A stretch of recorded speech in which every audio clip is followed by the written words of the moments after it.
Hello students, welcome to my YouTube channel Sahaj Classes. Today we will discuss about the stability of coordination compound. In the previous lectures we have almost complete the unit coordination compound. तो आज हम क्या पढ़ेंगे कि जो coordination compound है उनकी stability हम कैसे दिखा सकते हैं। ठीक है, तो सबसे पहले इसमें एक पॉइंट क्या होगा कि देखो कि हमने क्या देखा था कि दो चीज़ होती है, एक तो होती है कॉम्प्लेक्स, एक होता है डबल साल्ट। कि जो डबल साल्ट होता है वो तो कम्प्लीटली डिसोशिएट हो जाता है उसके आयंस में। Double salt completely dissociate into its ion.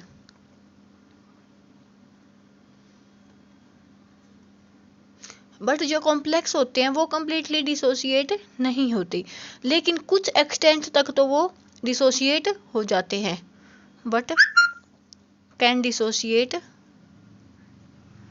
To some extent, कि कुछ एक्सटेंट तक वो क्या हो सकते हैं, डिसोशिएट हो सकते हैं। अब देखो कि जितना ज़्यादा मेटल का और जो लीगेंड है दोनों का जितना ज़्यादा स्ट्रॉन्ग बॉन्ड होगा उतना ही क्या है कि डिसोसिएशन क्या होगा, मुश्किल होगा, टफर डिसोसिएशन। कि जितना ज़्यादा स्ट्रॉन्ग बॉन्ड उतना ज़्यादा बॉन्ड का तोड़ना मुश्किल, और जो स्टेबल होगा अपना कॉम्प्लेक्स वो उतना ही ज़्यादा होगा। तो क्या बोल सकते हैं कि जो स्टेबल कॉम्प्लेक्स होगा उसमें जो मेटल लिगेंड बॉल होगा वो ज़्यादा स्ट्रॉन्ग होगा, उसके बाद उसका डिसोसिएशन मुश्किल से होगा। ठीक है, देखो complex ion does not dissociate into its component in aqueous solution. कि जो कॉम्प्लेक्स आयन होता है वो डिसोशिएट नहीं होता उसके कंपोनेंट्स में। सच ए डिसोसिएशन टेक्स प्लेस दो इट मे बी स्मॉल, लेकिन कुछ न कुछ उसमें डिसोसिएशन पॉसिबल हो सकता है। The extent of dissociation and thermodynamic stability of complex depend upon the strength of metal ligand bond. कि जो डिसोसिएशन किस एक्सटेंट तक होगा और जो स्टेबिलिटी है वो किस पे डिपेंड होगी कि जो मेटल लिगेंड का बॉन्ड है वो कितना स्ट्रॉन्ग है या वीक है। The stability depend upon strength of bond, less dissociation stronger bond greater is the stability. तो क्या बोल सकते हैं कि जितना ज़्यादा स्ट्रॉन्ग बॉन्ड होगा उतना कम डिसोसिएशन होगा और उतनी ही ज़्यादा क्या होगी, स्टेबिलिटी होगी। तो जब यहाँ से हम इसको स्टेप वाइज इसका लिखना चाहें तो क्या होंगे, मैं मान लिया हमने कि क्या होगा कि जब भी डिसोसिएशन इन्वॉल्व होगा इक्विलिब्रियम में between the dissociated component and undissociated complex, the stability can be expressed in terms of equilibrium constant। और जो ये यूनिट 7 होती है क्लास 11th की इक्विलिब्रियम, उसमें हमने ये देखा था कि जब भी हमें कोई इक्विलिब्रियम कांस्टेंट लिखना हो तो वो हम कैसे लिख सकते हैं। तो यहाँ से हम देखेंगे कि मान लिया कि कोई भी अपनी मेटल है उसके साथ कोई लिगेंड कंबाइन हुआ है तो दोनों इक्विलिब्रियम में है तो क्या होगा, Ml बनेगा। ठीक है, और जब हमें इक्विलिब्रियम कांस्टेंट लिखना हो तो मान लिया मैंने इसको K1 लिख दिया। जब भी हमें इक्विलिब्रियम कांस्टेंट लिखना हो तो हम सिंपली क्या लिखते हैं कि जो प्रोडक्ट साइड में जो भी अपने कॉम्प्लेक्सेज हैं डिवाइड बाई जो रिएक्टेंट साइड है, तो यहाँ से ऐसे क्या लिखेंगे, Ml बटे डिवाइड बाई M इंटू में L। ठीक है, तो सिंपल ये लिखा है। ऐसे जब ये Ml बना है साथ में अब इसमें कोई लिगेंड अटैच होगा तो क्या होगा, कंबाइन होगा तो Ml2। तो इस केस में जो अपना K2 होगा वो क्या होगा, Ml2 product by reactant Ml into में L। ठीक है, तो यहाँ से हम स्टेप वाइज लिखना चाहें तो उसके बाद क्या होगा, हमने क्या देखा कि यहाँ पे 2 बना है तो यहाँ पे कितना है, 1 है। यहाँ पे 1 है तो यहाँ पे बिल्कुल भी नहीं है, तो यहाँ से हम एक और लिख लेते हैं। जैसे मैं लिखूँ Ml2 प्लस में L तो K3 Ml3, जो जैसे यहाँ 3 आया तो यहाँ पे 2 है। तो ओवरऑल लिखना चाहे तो क्या लिख सकते हैं कि यहाँ की n-1 L, तो यहाँ पे हमें क्या मिलेगा, MLN। हमें यही देखा है कि लिगेंड तो सब में सेम अटैच होता है, यहाँ पे जो भी आएगा इससे एक कम आएगा, तो यहाँ पे हमने n लिखा तो यहाँ पे तो n-1 आएगा ही, तो सिंपल ये लिखा हमने। तो इसका जब हम Kn देना चाहेंगे तो वो क्या होगा,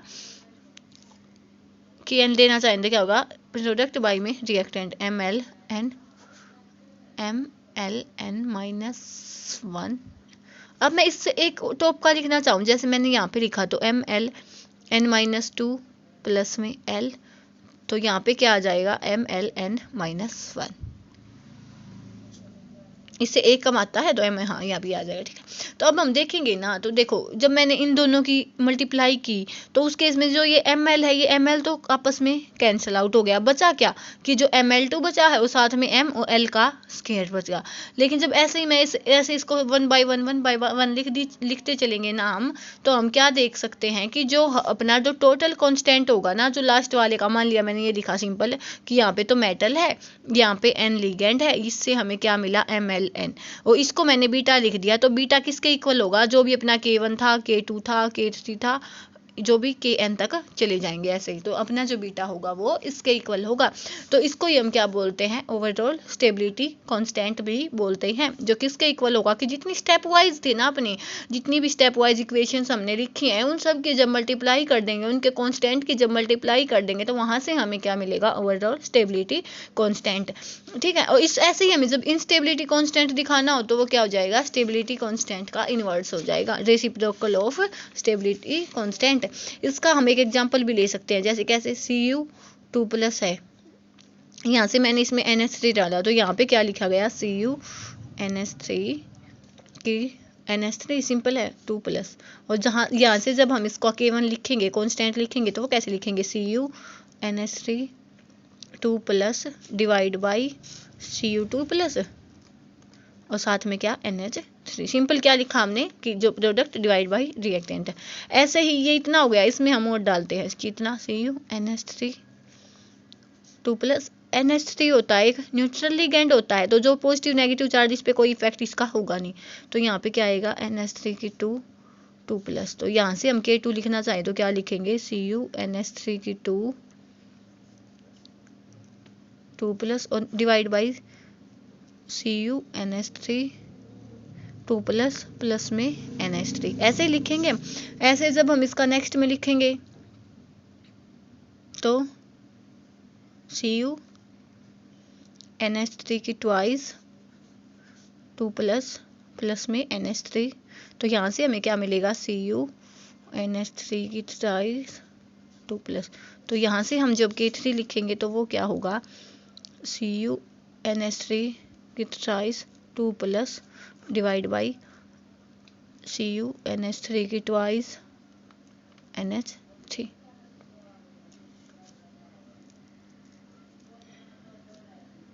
ठीक है। तो सिंपल ये लिखेंगे। अब हम नेक्स्ट वाला स्टेप चलते हैं कि CuNH3 की 4, NH3 की 3 की 2+ प्लस में NH3, तो यहाँ से हमें क्या मिलेगा, CuNH3 की 4 2+, तो यहाँ से हम इसका कांस्टेंट लिखेंगे तो क्या होगा कि प्रोडक्ट बाई में रिएक्टेंट, तो CuNH3 की 4 2+ डिवाइड बाई CuNH3 की 2+ और साथ में क्या होगा, NH3।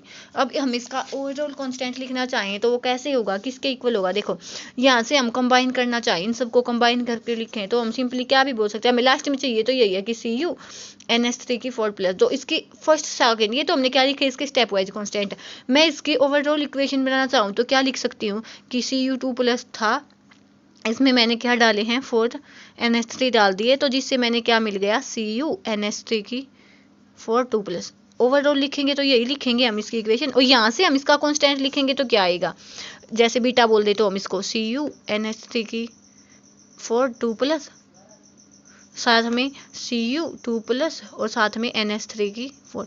जब हमने देखा कि हमें इससे एक कंप्लीट इक्वेशन एक ही लिखे हैं तो बीटा ये आएगा, जो इसको हम स्टेबिलिटी कांस्टेंट बोलते हैं। लेकिन जब हमने स्टेप वाइज देखा तो ये आई, तो अब हमने क्या बोला था कि जो भी स्टेप वाइज कांस्टेंट होगा वो क्या होगा, इनकी मल्टीप्लाई होगा, K1 multiply K2 multiply K3 multiply में K4।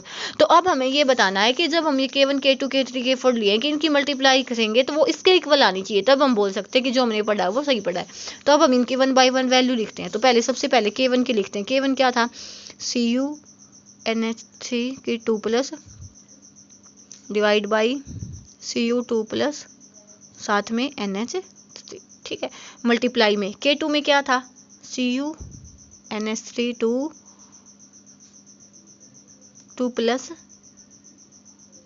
और साथ में क्या था, CuNH3 2+ और साथ में क्या है, NH3 है।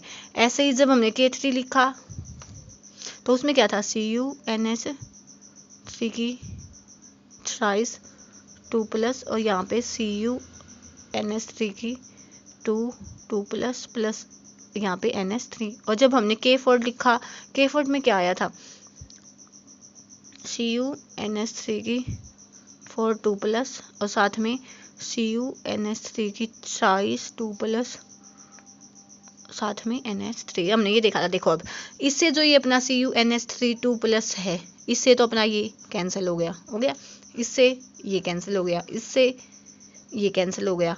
तो अब हम देखेंगे तो टॉप में क्या बचा है, अकेला यही बचा है CuNH3 4 2+।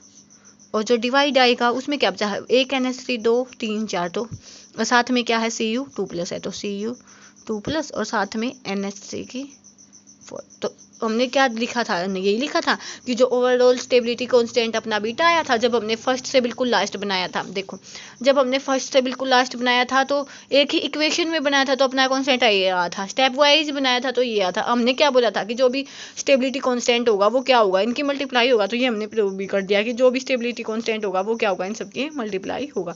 तो यहाँ से आप इसका स्क्रीनशॉट लेना चाहे तो ले सकते हैं। देखो ये अपना एग्जाम्पल हो गया, मैंने बिल्कुल आपको ये मल्टीप्लाई करके दिखा दिया है कि जो भी अपना स्टेबिलिटी कांस्टेंट होगा वो जो स्टेप वाइज कांस्टेंट होते हैं उनकी मल्टीप्लाई होगा। तो ठीक है, आज के लिए इतना काफ़ी है, कल मिलते हैं नए वीडियो के साथ। Thanks for watching.